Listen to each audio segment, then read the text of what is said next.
सभी साथियों को नमस्कार। साथियों, हम लोग प्रतिशत पढ़ रहे थे।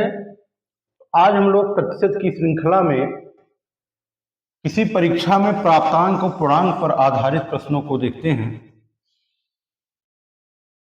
ऐसे प्रश्नों में साथियों हमें बहुत बारीकी से ये पकड़ना होता है कि हमारा 1% अंक कितने के बराबर है।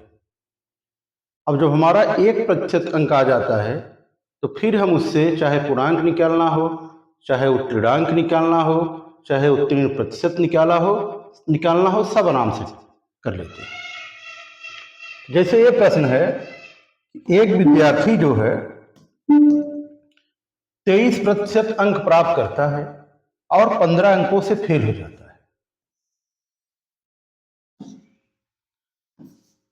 ये विद्यार्थी जो है कितना अंक प्राप्त करता है? 23%।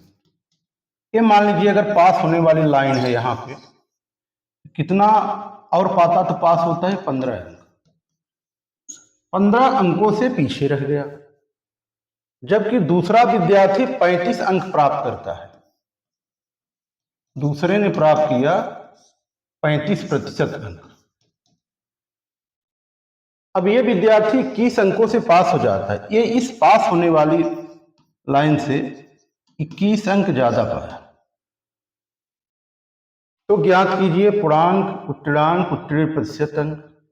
अब साथियों हमारा काम इतने से ही हो जाएगा, बिना कॉपी पेन के। यही बात अगर हमको समझ में आ गई। देखिए, ये 15 अंक कम पाया, ये 21 अंक अधिक पाया। दोनों के परसेंटेज में डिफरेंस कितने का है? 12% का। कितना है?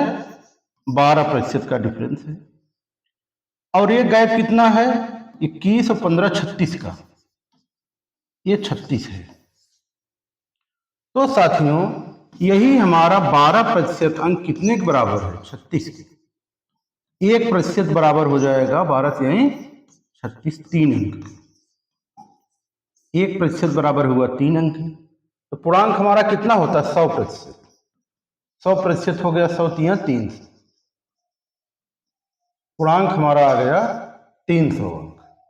ये आ गया 300। अब उत्तीर्ण प्रतिशत अंक, ये देखिए 1% बराबर है 3 अंक। तो 5% बराबर 15 अंक कितने के बराबर होगा? 5%। 23 5 28।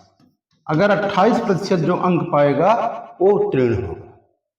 इधर से भी वही आएगा। देखिए 3 अंक बराबर 1%, 21 अंक बराबर 7%। 35 से 7 घटा दीजिए तब भी 28% आ गया। तो हमारा उत्तीर्ण प्रतिशत अंक जो है वो कितना है? 28%। उत्तीर्णांक की बात किया जाए, 28% है अगर हमारा उत्तीर्ण प्रतिशत। 28% गुणे 3 कर दीजिए, 1% 3 अंक के बराबर है। ये हो जाएगा 84। यहां से भी कर सकते हैं। 1% 3 अंक है, 23 3 69, 69 और 15 84। यहां से भी कर सकते हैं। 35% अंक है, 1% अंक 3 है तो 105 हो जाएगा, -21। यहां से भी वही आ जाएगा। तो चाहे जैसे करेंगे, आपको ये दूरी समझ में आनी चाहिए कि अंकों के बीच की दूरी कितनी है और प्रतिशत के बीच की दूरी कितनी है। मीन्स अंकों का गैप और प्रतिशत का गैप। ये समझ में आ गया तो क्वेश्चन आप ओरली कर सकते हैं, मौखिक रूप से। दूसरे क्वेश्चन की तरफ चलते हैं। ये देखिए हमारा दूसरा क्वेश्चन है, एक विद्यार्थी एक टेस्ट में 240 अंक प्राप्त करता है। ये देखिए एक विद्यार्थी ने प्राप्त किया कितना? 240 अंक और 6% अंकों से फेल हुआ। कितने से? 6% से। दूसरा विद्यार्थी 320 अंक प्राप्त किया और 4% अंकों से उत्तीर्ण हुआ। अब साथियों फिर हमें वही दूरी समझनी है प्रतिशत की, अंकों की।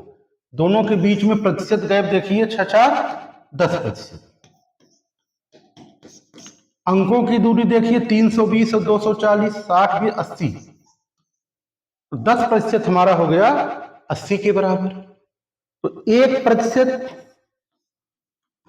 बराबर 8 अंक हो गया। अब साथियों 1% हमारा अगर 8 अंक हुआ तो 100% कितना हो जाएगा? 800। ये हमारा क्या आ गया? पूर्णांक आ गया। कितना? 800 अंक। उत्तीर्ण प्रतिशत अंक 1% कितना है? 8 है। तो 240 कितना हो जाएगा? 30%। 8 त्रिक 24, 8 शून्य। ये है लाइन उत्तीर्ण प्रतिशत की। तो 30 6 36%। कितना हो गया? 36%। इधर से देखिए ये कितना हो जाएगा? 8 चौक 32, 8 शून्य 40% अंक ये पाया है। 4% ज्यादा पाया है उत्तीर्ण प्रतिशत से, तो 40 में से 4 माइनस कर दीजिए, फिर 36% आ गया। उत्तीर्णांक पूछा गया है तो 36 गुणे 8, 1% 8 है तो 36%।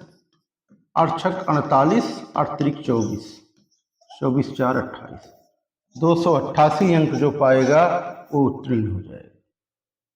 इस तरह से साथियों ऐसे प्रश्नों में हमें यही मूल बात समझनी है कि प्रतिशत गैप और अंकों का गैप कितना हो रहा है। एक क्वेश्चन देखिए, एक परीक्षा में एक विद्यार्थी 40% पाता है। एक विद्यार्थी 40%, दूसरा विद्यार्थी 45%। दोनों उत्तीर्ण होने के लिए आवश्यक न्यूनतम अंकों से क्रमशः 35 व 60 अंक अधिक पाते हैं। दोनों जो है जितना अंक चाहिए उससे अधिक पा रहे हैं, मीन्स दोनों पास हैं साथियों। तो दोनों पास हैं की कंडीशन में हम जो है इस लाइन के दाहिनी तरफ हैं। एक का अंक 35 है, नहीं 40 है, और दूसरे का अंक है 45%। एक विद्यार्थी उत्तीर्ण होने से कितना अंक अधिक पाया? 35। दूसरा कितना अधिक पाया? 60। अब ये गैप देखो साथियों, ये गैप प्रतिशत का गैप कितना है? 5%। अंकों में गैपिंग कितनी है? 25 की। तो जो 40% पाया वो 35 अंक अधिक पाया, जो 45 पाया वो 60 अंक अधिक पा गया। इसका मतलब कि 5% हमारा कितने के बराबर है? 25 के। 5% 25 के बराबर है। 1% बराबर 5 और 100% बराबर 500। 100 पच्चे 500। ये रहा हमारा साथियों परीक्षा का पूर्णांक। बहुत ही आसान क्वेश्चन होता है। हम लोग बिना किसी सूत्र के, बिना किसी फार्मूले के ये प्रश्नों को देख रहे हैं साथियों। ऐसे ही हम आगे प्रतिशत के अन्य प्रश्नों को, लाभ हानि को, साधारण ब्याज को और चक्रवृद्धि ब्याज को कहीं भी सूत्रों का प्रयोग नहीं करेंगे। 90% तक प्रश्नों को हम लोग ऐसे ही करेंगे साथियों। एक परीक्षा में राम 30% अंक प्राप्त करके 30 अंकों से फेल हो जाता है। ये देखिए, राम 30% अंक प्राप्त किया, ये पास होने वाली लाइन है, तो कितने से फेल हुआ? 30 अंक से। श्याम 25% अंक प्राप्त किया, इनसे भी कम है, और ये फेल हुआ कितने से? 80 अंकों से। ये 80 से पीछे और ये 30 से पीछे रहा। तो साथियों गैप कितने का? 5% का।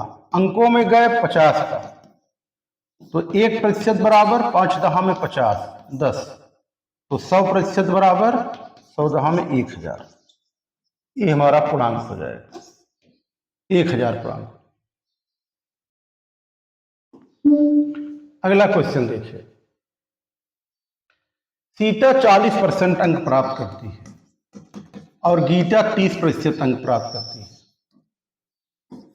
सीता 40%, गीता 30%। सीता के प्राप्तांक उत्तीर्णांक से 56 अधिक हैं। अच्छा, सीता का जो है वो उत्तीर्णांक से 56 अधिक है, मीन्स सीता उत्तीर्ण वाली जो लाइन है उसके दाहिनी तरफ है।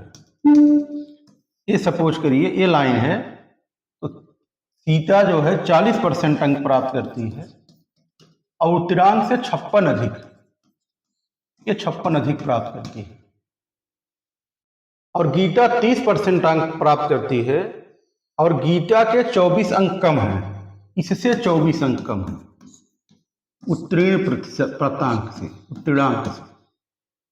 अब साथियों इसमें देखिए गैप 40% तो 30% में, परसेंट का गैप 10, अंकों का गैप